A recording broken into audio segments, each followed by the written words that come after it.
بسم الله الرحمن الرحیم. الحمد لله و الصلاة و السلام علی رسول الله. اما بعد، السلام علیکم و رحمت الله و برکاته. السلام علیکم برادران اهل اسلام، هموطنان عزیز، آنانی که صدای ما را میشنوید. به خدا شکر بی‌عدد که در این روزهای خوب، در این روزهای عید خرسندی شادی، خداوند حق سبحانه و تعالی دیدار یکدیگر دیدن مناسب دید. چون که انشاءالله خدا خواهد امروز پگاه انشاءالله خدا خواهد عید بزرگ انشاءالله اسلام است. شاعر میگوید: مبارک ای برادر عید قربان، خدا رزق تو را سازد فراوان. همه روز و حیاتت عید باشد، همیشه شاد باشی بین یاران. عید قربان آمد و در مکه حج اکبر است، دوستان را تبریک نمودن سنت پیغمبر است. با کمال و ادب، احترام و محبت تمام مسلمانان روی دنیا و خصوصا مسلمانان خداخواه هموطنی عزیزمان را به مناسبت فرارسیدنی یعنی عید قربان، که این عید شادی که از دو پیغمبر برای ما شما خداخواه میراث ماند، یکی خداخواه پیغمبری ابوالبشر حضرت ابراهیم، یکی پیغمبری خداخواه دوست داشته ما شما محمد صلی الله علیه و سلم، برای ما شما یادگاریمون تبریک و مبارکباد میگوییم. در این لحظه های شادی، در این لحظه های خرسندی به هر یک شمایان تنی صحتی، خاطر جمعی، آبادی مکان خداخواد، روزگاری فراوان تمنا داریم. همیشه تبسم از لبان ما و شما الها کنده نشود. یعنی عید قربان برای همه خداخواد مسلمانانی روی دنیا مبارک باشد. البته امروز مسئله های مهمی که ما خداخواد آیید به عید به شما عزیزان هم صحبت میشویم انشاءالله خدا خواهد. در اسلام عزیز دو خرسندی است، یعنی دو شادی است. این هم باشد یکی عید رمضان و دیگری عید قربان. این برای هر یک خداخواد مسلمانان دنیا دو خرسندی دارد. باید که ما این پر کاملا با خرسندی، با شادی، همچون میرم، همچون انشاءالله پرزنیک باید که انشاءالله خدا خواهد پیشواز گیریم. لیکن متاسفانه امروز اکثر در موضع ها میبینیم که یا مردم از جهت نادانی یا مردم عموما خبر ندارد این عید به ماتم تبدیل دادگی هستند.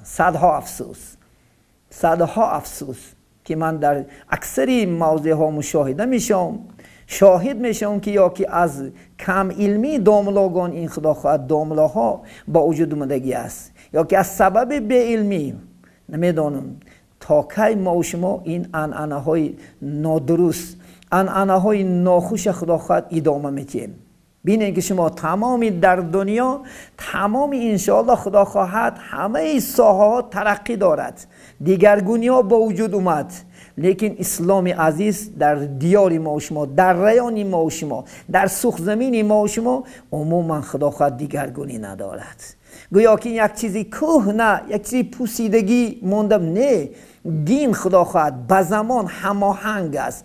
دین به زمان یک جایه به پیش میرد انشاءالله خدا خواهد. باید که ما انشاءالله خدا خواهد ترقی کنیم. باید که از روی فرموده های خدا خواهد پیغمبر علیه السلام، از فرموده های بزرگان اسلام باید که چیکار کنیم؟ عمل کنیم. من در روزهای من اکثر مشاهده میکنم تمام مردم به طرف قبرستان میروند، یا که تمام مردم از این روز سر کرده چیکار میکنن؟ جامعه های خدا خواهد سیاه، زنها لباس های سیاه پوشیده چیکار میکنن؟ خدا در کوچه ها میشینن. این شرمندگی است برای مسلمانان.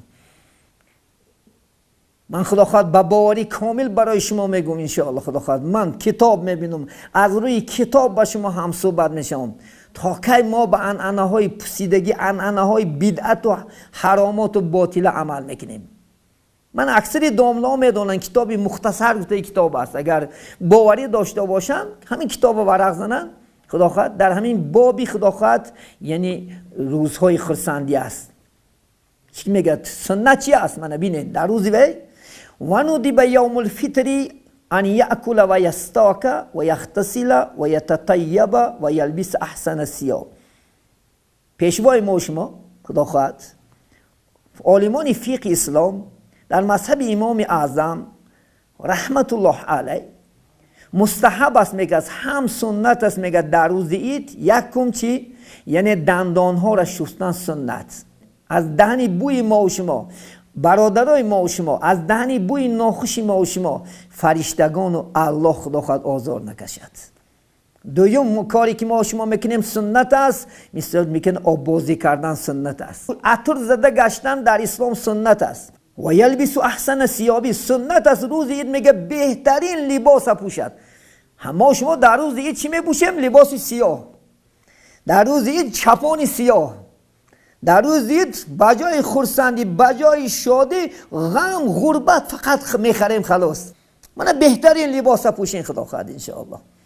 بهترین لباس سنت رسول الله صلی الله علیه وسلم پوشیده. گفتن چیکار کنین شما؟ خدا خواهد به عیدگاه روین. لیکن امروز با تقاضای زمانه که خدا خواهد انشاءالله از این بیماری که زیاد شده ساده است، جناب عالی یا که توصیه اسلام هم همین است، باید که ما خودمون احتیاط کنیم. البته انشاءالله خدا خواهد در خانه ها هم باشیم امروز.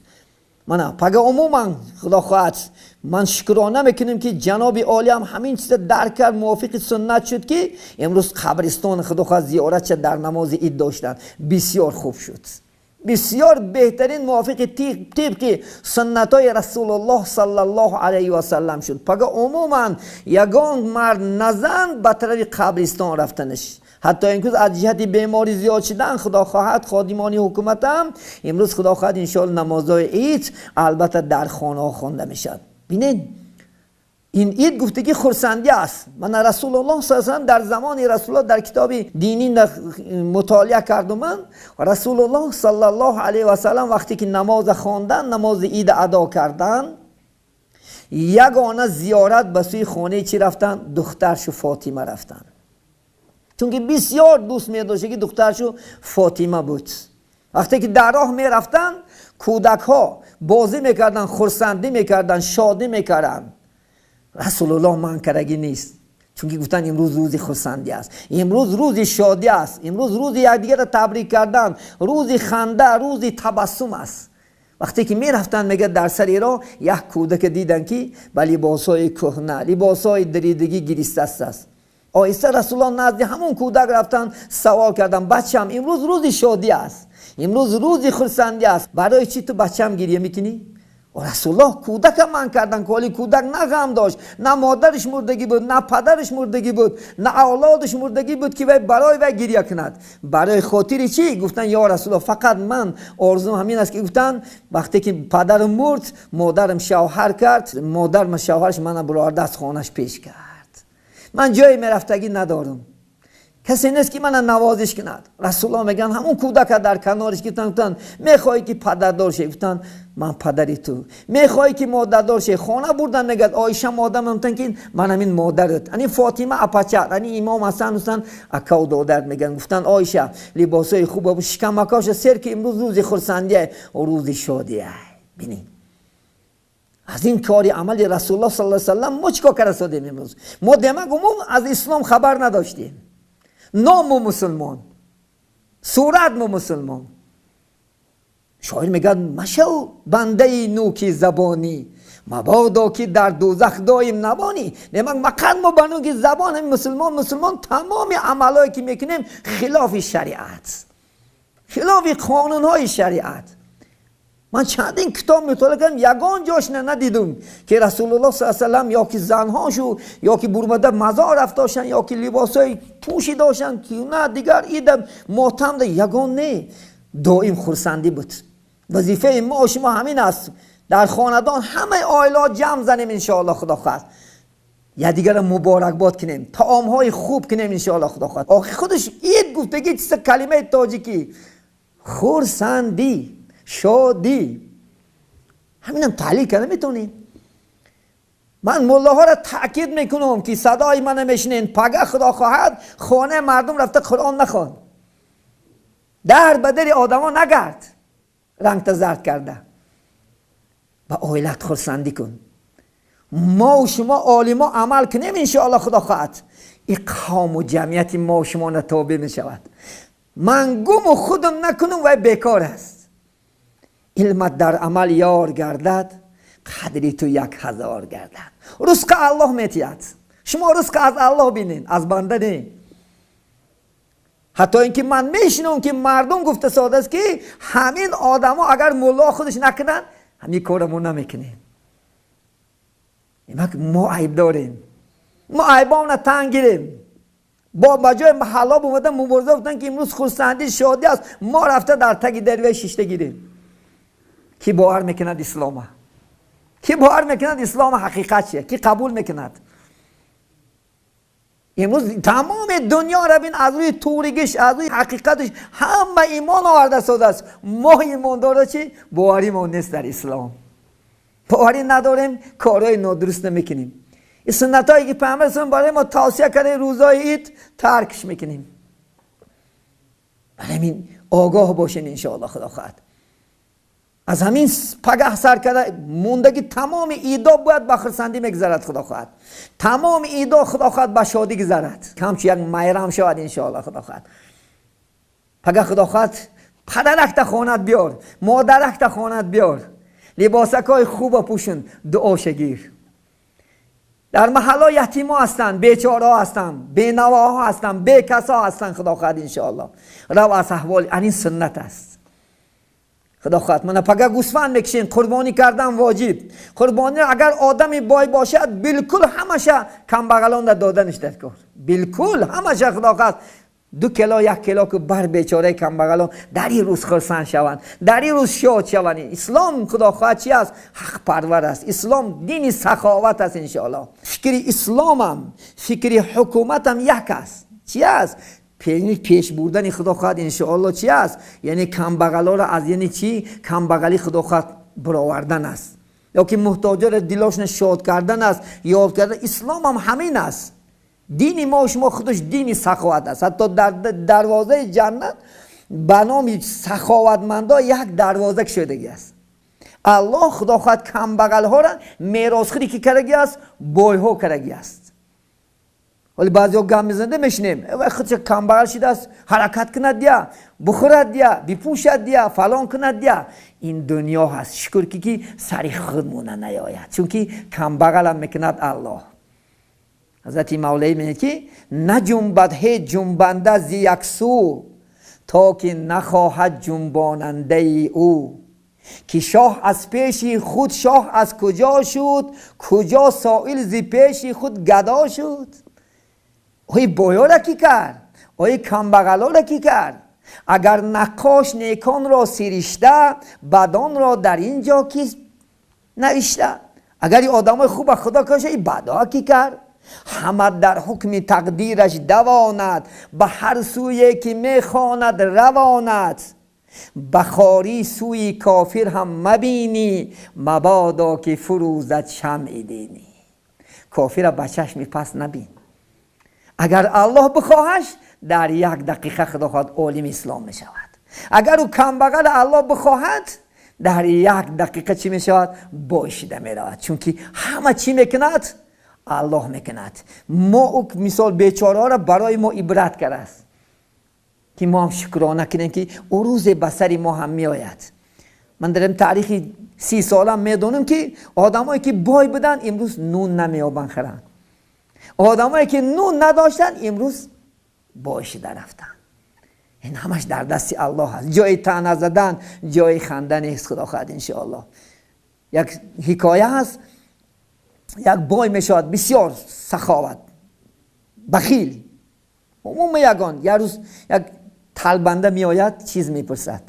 دخترش بیچاره پناه از یعنی ویش بلارده 1 تا نون میتید. فهمیده حتی دست دخترش میبرد. اندک وقت میگذرد کم بغل میشد، هیچی نمیابد. دخترش در کوچه و نون کوفته میگردد. یک آدمی وی خدا ترس در نکاش میگیرش. نکاش نمیگیرش و شب غذا میمونه، دست دراز که میگه که دستم بریدگی، میگه که دستی چپش که تمام میخوره، که میگه که چو برای چی بعد دستی راست نمیخوری؟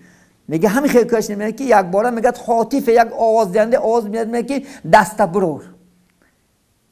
همین میکند که با دستش اصلی قدیم میگردد. ببینید سخاوت تا چی اندازه. اینه که مثال صدقات ترد بلا و تزید العمر میگه. صدقات کردن بلا را دور میکند، عمر را زیاده میکند ان شاء الله خدا خواهد. برای این آدما نترسن که مثلا من در سخاوت کردم یا این دادم کم، نه، با سخاوت دادن کم نمیشه آدم. الله چون که به یک قول به یک احسان 700 خدا فضلت از حضل بیحت، خدایت گفت اقرض الله ای جان، چرا به درای حق نبخشی قرض احسان. و خدا گفته که تو 1 سومتی من 700 سومت کردم میتیم، بندم تو دلگیر نشو. 1 سومی که درای خدا میتی من 700 سوم کردم میتیم. بینه خدا در سوره بقره مثال میگه شما صدقات میگه مثل یک دانه گندم. فکر کنید که شما یک دانه گندم میچاشین، او دانه 10 خشه میشود. 10 خشه میشد، 10 دانه 700 خشه میشد. از یک دانه که میروی خدا میتی میگه الله 700 میدید. افسوس که این مردم ما اکثرش خبر ندارن، اکثرش از این خدا خواست صحبت ها خبر ندارن. برای این به هر گونه فکرها خدا خواهد چیکار میکنن؟ خداشون میبرن. لیکن انشاءالله خدا خواهد دینی ما خدا خواهد دینی سخاوت است، دینی خدا خواهد انسان پرور است، دینی انشاءالله و یک خطیه نزن کدام ملت باشه. در اسلام ملت نیست. من حق همسایگی خدا خواهد یه روز با هم صحبت نشیم. حق همسایگی نه 3 حق است. یا حق الله، حق خدا. ببینید خیشه که همسایه که میگه هم خیش است هم مسلمانی است 3 حق دارد. خیش همسایه که میگه فقط بیگانه است و مسلمانی است 2 حق دارد. همسایه که کافر است 1 حق دارد. و حق نداریم برای کافری سرزنش کنیم و برای کافرش نان نداده و آزار داده نه، حق نداریم. افسوس که ما خبر نداریم. افسوس، صدها افسوس که برای امروز که میبینیم که ایده به ماتم تبدیل دادگیان. ایده روز شادی به خدا خود گیریه و بداد و لباس سیاه و کبوت و ها کذا دادگیان. این همش از اسلام خبر نداشتن مردم عزیزی ما و شما است برادران. بین عزیزانی من بخت بیاییم، بیاییم که روز شادی روز خرسندی خدا خواهد انشاءالله همش خرسندیش کنیم. روز ماتم خیلی 3 روز اسلام نفته ماتمش کنیم. دیگه امروز چی ماتم؟ چی حاجت به گریه؟ چی حاجت به مزار؟ چی حاجت به دویدنی خدا خواهد خانوان جمع زده ششتن؟ حاجت نیست. حاجت چی است؟ عائله تربیه کردن. اسلام دم همین خیلی بیماریان در کرانتین وجود دارد. خیلی که خدا خواهد جناب عالی، خدا خواهد من بسیار از جناب عالی منتدار هستم، چون که جناب همیشه جناب عالی خدا خواهد همیشه غمخوری خدا خواهد چی است؟ یعنی خلق پرور، یعنی غمخوری خدا خواهد خلق حرکت دارد. لیکن البته خدا خواهد مثل همین چیزی که ما شد تازه من خدا خواهد جناب مفتیان در این باره خدا خواهد دیروز توصیه دادن برای ما ان شاء الله خدا خواهد تا که ایدها در خانه ها می شود، اید گرده کوچه با کوچه گشتن یا که قبرستان رفتن، این ان شاء الله خدا خواهد قطعا من شدگی است. کسانی که اگر به این چیز خدا خواهد دست میزنند امروز الحمدلله عکس بردارکا هستند، مبادا دادن به جریمه های بلند خدا خواهد کشیده می شود. برای این عزیزانی من بین ان شاء الله خدا خواهد غمخواری حکومت هم چی است؟ البته ما شما را از این بیماری دور کردن است. خلاص اینقدر با خادمایی که حکومت حرکت ده این اسلام عزیز هم همین خیلی است. من در دوره حضرت عمر خدا خواهد همین بیماری اومدگی است که سلی همین وبا یک نامش است. حتی که در شام وبا بود حضرت عمر به همون قدر خلیفگیش ندورمده گشته اومده، چون که اگر کدام قشلاق نمیشد همونجا کرانتین کردنش سنت رسول الله صلی الله علیه و سلم است. این دایره که گیم که قانونی که مثلا حکومت برسن این همش از دایره اسلام است خدا خواهد ان شاء الله. از اسلام بیرون نیست خدا خواهد، چون که احتیاط نیمی حیات است. این ضرور ما شما چی است؟ سلامتی است. شاید میگه در پیش سلامتی همه چیز بیکار. سلامتی نباشد دنیا چی در کار؟ اگر سلامت نداشتش نه آشی پلاو میفورد، نه خدا خواهد نانی گرم، نه زن، نه ماشین، هیچی نمیفورد. دنیا در نظر تاریک است. برای همین خدا خواهد جنابی عالی که این سوره که توصیه که اگر ما عمل کنیم اندک و خدا خواهد غلبه در دست ما هست.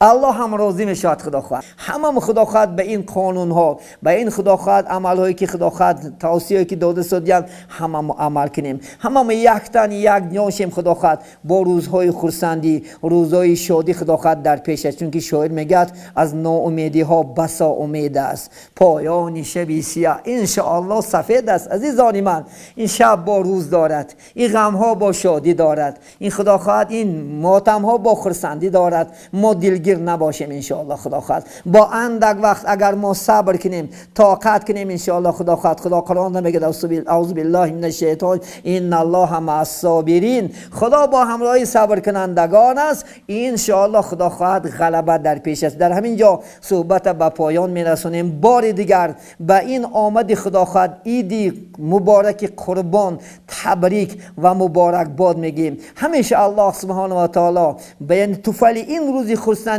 این بیماری از تمام روی دنیا الله سبحانه و تعالی دور بدارد. همیشه خرسندی ها را بالای خرسندی ها بیارد. جناب عالی هم خداخواد تمام خادمان حکومت که سعی و کوشش دارند از برای خداخواد بهبودی زندگی مردم، الله در سعی کوشش آنها برکات عطا نماید. رئیس جمهور هم خدا از هر گونه بلاهای ارضی و سماوی در پناه خود نگهبانش باشد. همیشه عمر دراز، رزق فراخ، پادشاهی که عادل که بر سر ما آمد. ما بسیار منت داریم. این استقلالیت هم ما منت داریم که به ما نعمت بسیار بسیار داد، چی در دین چی در دنیا. اگر این نعمت شمار کنیم به شمارش نمیم. همیشه ما شکرگزار باشیم. الله میگه استعیذ بالله و این لشکرتم لازیدنکم. اگر شما شکر کنی زیاده میکنم. صبر کنی، طاقت کنی خداخواد. تگی انشاءالله صبر چی است؟ طلا است. تگی صبر خداخواد غلبه است، شادی است و خرسندی است. هیچگاه الله برای ما شما ظلم نمیخواهد، هیچگاه برای ما شما آزار نمیخواهد. لیکن سنجش دنیا در الله سبحانه ما شما به هر گونه یک خرسندی، یک شادی، یک غم، چون که همش به یادگاری جفت هستند، الله میسنجد. اگر صبر و طاقت کنیم غلبه انشاءالله خداخواد در پیش است. بار دیگر عید قربان برای شما مبارک باد. السلام علیکم و رحمت الله و برکاته.